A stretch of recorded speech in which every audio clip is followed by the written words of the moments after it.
in the 1840s, they had what they called rendezvous. Mountain men, the fur trappers out west, got together, traded their furs for goods, and had various contests. And one of the contests that they had was throwing hawk and knives. Now, I'm not sure if it's true or not. I like to think it is true, but even if it isn't, it's a lot of fun throwing a tomahawk or throwing a knife. And I mean, what's the worst that can happen, you know? Give it a try.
After seeing how much fun throwing hawks and knives can be, you probably want to get your own equipment. Doesn't have to be expensive. It can be pretty basic and pretty simple. This is one of my hawks. It's inexpensive hawk. As you can see, it's been banged up and thrown around.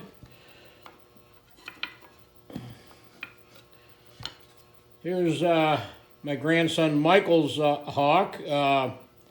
And again, you don't need to spend a lot of money on these. You can find them relatively inexpensive, either at Black Powder Rendezvous or through some of the reenactment online stores, and even some of the knife and other websites will carry throwing hawks. One thing I would recommend is if you're going to buy one, as long as you're buying it, get some extra handles. The handles sometimes break, especially when you're just starting out. And to replace them is pretty simple. Just slides off, it fits by friction. And you can purchase the handles pretty cheap. And to replace them, you just basically... Oops, got that one backwards. There we go. Slide it back on, snug it up, and you're ready to go. Now, as far as knives go, you can spend a fair amount of cash on a throwing knife, but you don't have to. You can craft one out of a...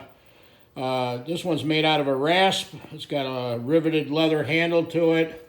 So with a little bit of work, you can make your own. This one here was made by a friend of mine, and he does an outstanding job, and these throw beautifully. They're balanced just right.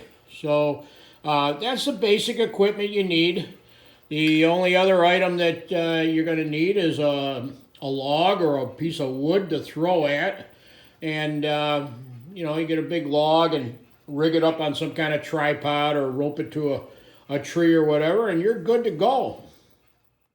After you throw your hawk, you have to remember that hawk will be spinning, and you need to be the proper distance from the target so that when it makes its final revolution, it sticks on the blade and does not bounce off the backside of the head.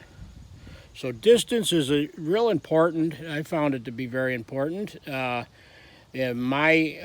arm length and my hawk, I find that at 13 feet the hawk throws very well, and at 10 foot the knife throws very well.